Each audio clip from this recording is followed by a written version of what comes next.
So just to err on the side of caution, we're gonna put down Modok there and Blade there on the middle location. Okay, yeah. That's gonna be enough for sure. Blade's gonna do that one more time, get that extra 2 on Morbius. Yep. We fought through the void and made it through, guys. King Pirate, what's going on? Alright, Onslaught Citadel, that's pretty nice. We'll be able to double Morbius on there. Chavez? Okay. Okay. And Wakanda, okay. Let's throw down Morbius right here. Get that started. If we can draw into a Blade next turn, that'd be awesome. Otherwise, we'll chill. We'll chill for now.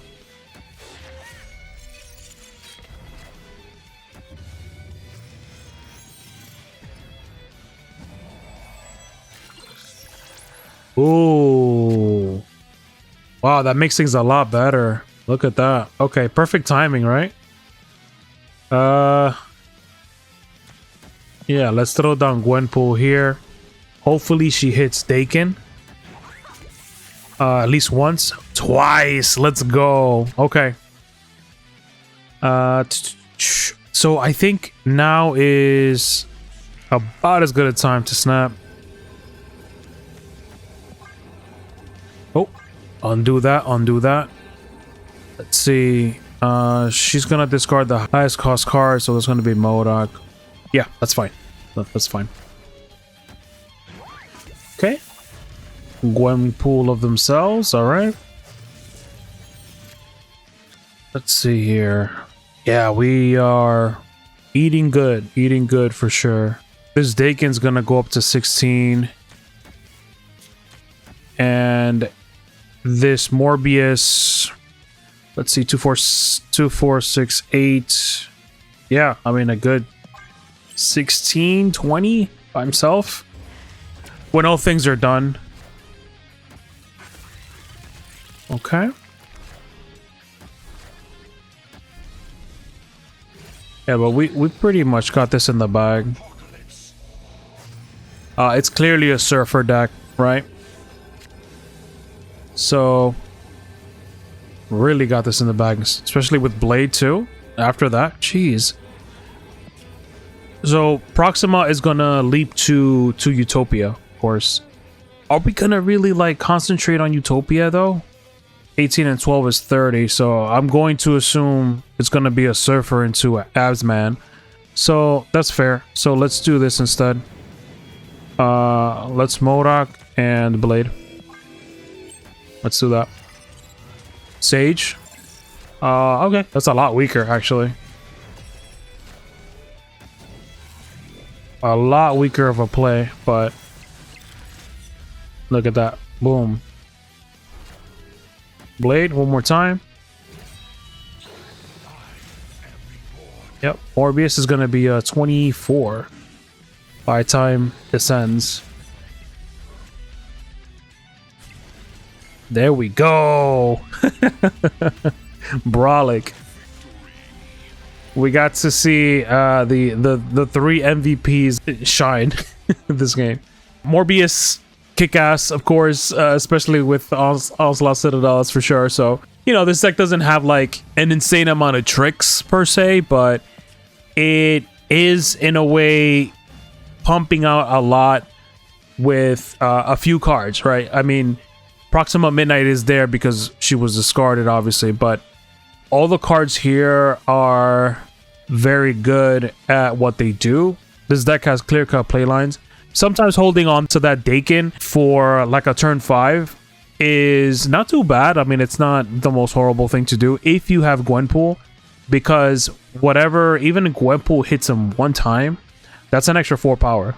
You're guaranteed to have a 12 power 3-cost card after discarding Muramasa Shard. In this case, he got hit twice, so 16 for 3 energy. You can't get much better than that.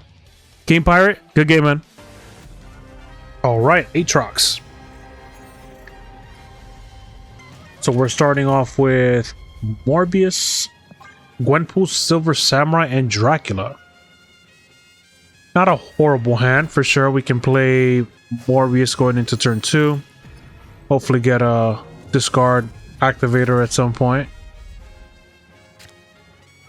Okay, so Morbius could get pretty big, so I'm pretty happy with us putting him there in the middle. And that Nico is gonna change. Okay, Murder World with Ant-Man and Squirrel Girl. All right, so looking for some sort of zoo deck for sure. Let's see. So I'm comfortable placing Daken down. Sure, that Gwenpool would have been nice to play turn 4 and maybe triggered her ability for Daken, but we're going to instead do Silver Samurai and who knows, maybe target a Patriot on their end. That'd be nice. Nebula and Jeff. Okay. All right, we got rid of Sentinel.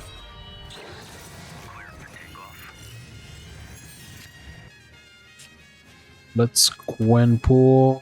Gwenpool would be nice. And yeah, let's do Blade 2. Why not? Like, MODOK is nice for like a turn 5, but playing Dracula is gonna be safer there in the middle, I think. So I don't mind. I don't mind getting rid of MODOK. Okay, hopefully all the buffs. Okay. Gwen distributed that pretty evenly. And then it wasn't always the case, but Dracula used to just copy the card that was in hand's power, and it would reset any buffs that he would have gotten. But ever since he got changed, buffs do take effect, which is nice. This is a bit awkward though. However, we do get that extra bonus, so from Morbius as well. So I mean, that's not bad. We're throwing down what, 13 between Colleen Wing, Lady Sith, and Morbius getting the buff. That's not too bad.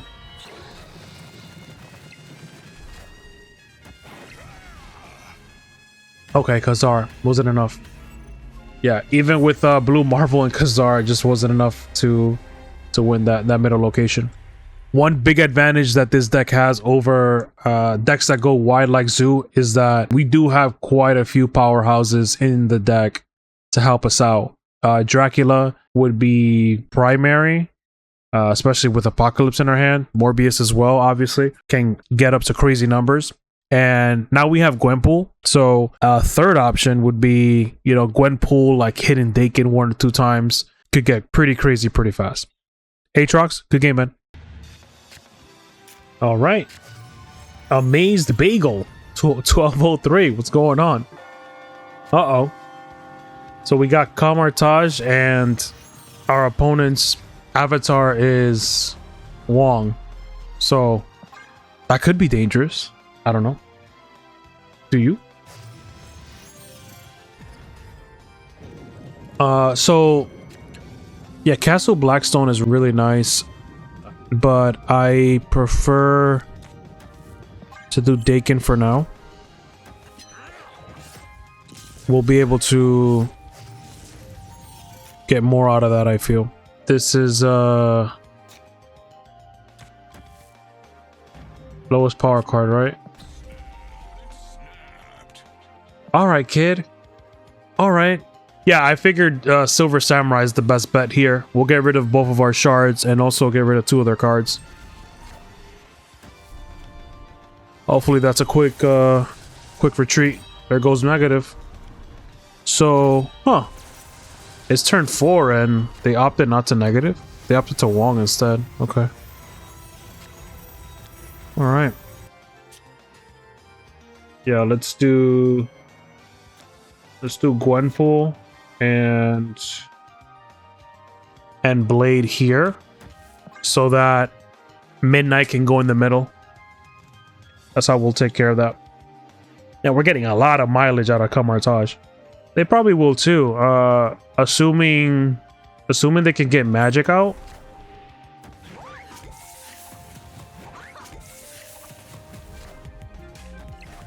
Yep. Boom. Okay. So they don't have Arnim Zola, so we don't really have to worry about that. We have, yeah, Dracula, Morbius. It would have been, the play would have been for us to draw into Apocalypse, but we'll take it. That's a retreat. Yeah. Yeah, we weren't going to have like I mean, look at the points. We already have so many points, so we're ahead by a lot. But in terms of our ending, it would have probably been Dracula Morbius.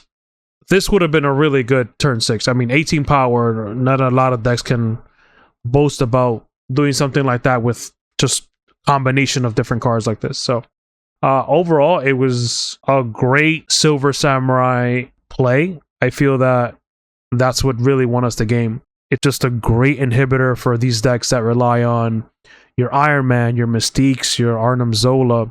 It can even just straight up remove Blob as well. So overall, it's a great card. A bit underrated in my opinion, but yeah, definitely can pull its weight in niche situations. Anyways, Amaze Bagel 1203. Good game, man. Or Daddy, what's going on, dude? Okay, let's see. They already got a card on there, so they're most likely gonna make the cut there on the Abbey.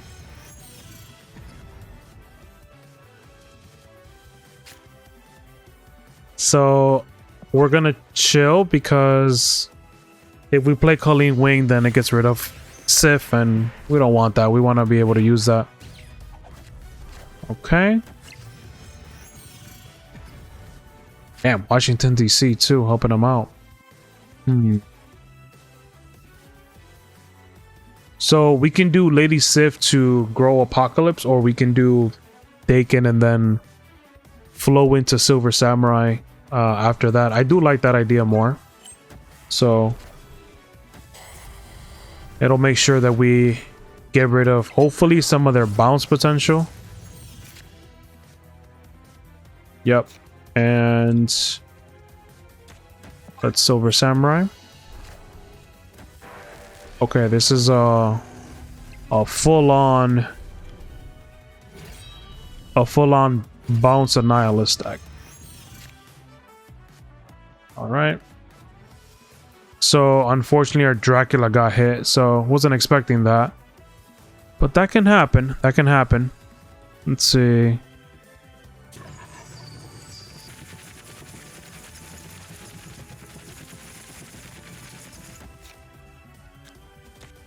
Let's do this. The Annihilus is coming, that's for sure.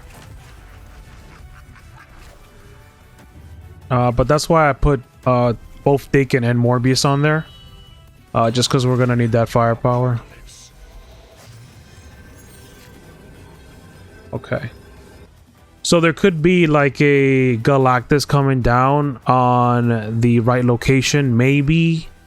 So just to err on the side of caution, we're gonna put down MODOK there and Blade there on the middle location. Okay, yeah. That's gonna be enough for sure. Blade's gonna do that one more time, get that extra 2 on Morbius. Yep. We fought through the void and made it through, guys. Just the amount of points this pumps out, it's just remember when one location is really being hampered, there's always a way to come back, and that's using at least 2 of your 3 heavy hitters, and those are Daken, Morbius, and Dracula, who we discarded, but you know, it's kind of one of those 50-50 chance it could have happened. Obviously we could have been a little bit more conservative and play down Dracula. That would have been probably the better play. Because we ended up, what did we end up discarding? We ended up discarding their Enchantress. So yeah, so I don't know, maybe because Enchantress would have obviously won them the game in the right location if they had something else probably to play with her, but it ended up working out in the end, so you know, no complaints here. War Daddy, good game, man. All right. Oh, let's go. Whenever that happens, just snap. Just snap. It'll inflict a fear. Oh, that's helpful. That's very nice for them. I think this is, out of 8 games, this is the first time that we've gotten Swarm and it immediately gets Spider-Hammed, so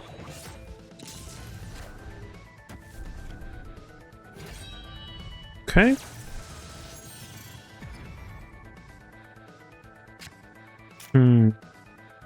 This is the lowest power card, so a 1/3 is nice. It turns into a 2/3, right? Whoa. But let's put a little bit of pressure on. We don't know what else they have going on. This is, out of 8 games, this is the 3rd Arnim Zola we hit. That's wild. Okay, so we're playing against some sort of Thor deck. Cool. MODOK would be fine here. Yeah, MODOK is more than fine. Simply because we don't really want to hit anything else other than Apocalypse, and our friend already Spider-Hammed our Swarm, so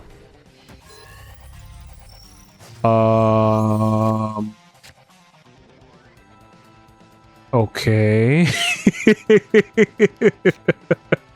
All right. I don't I don't know how to feel about that.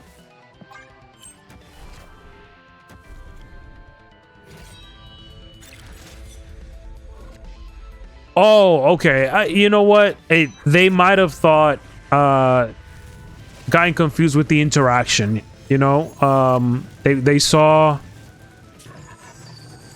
Let's do Morbius here. They saw Jane Foster come down from the right location, and they thought that Taskmaster was going to copy it, but that's not the case. Nice hit though. Wow. Whoa. All of a sudden they're in the game. Jeez. Okay. So we have 8.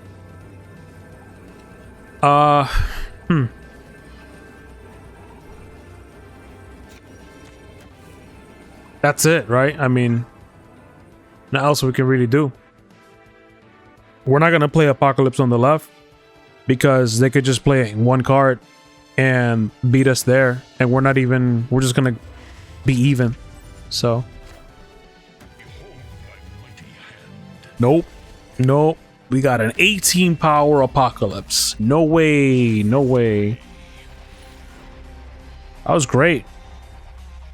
Oh, imagine Gwenpool and Dracula while we had Apocalypse in hand. Wouldn't that have been nuts? That's sort of like Gwenpool in this deck is not essential by any means, but the fact that she can help with buffing up Apocalypse, which indirectly buffs up Dracula, can just buff Dracula himself as well to add even more power while staying under Shang-Chi's radar.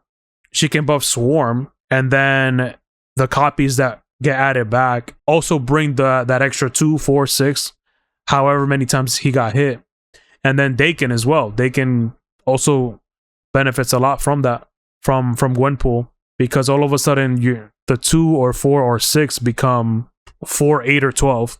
So anyways, yeah, this was a solid game. Elysium was cool. It wasn't needed. Limbo was cool again, but wasn't really needed either. Arnim Zola really could have done something for this player, but it was discarded by Silver Samurai. So just another one of those games that we can seal the deal by restricting the options that they have going into turn 6, turn 7. Anyways, good game, man.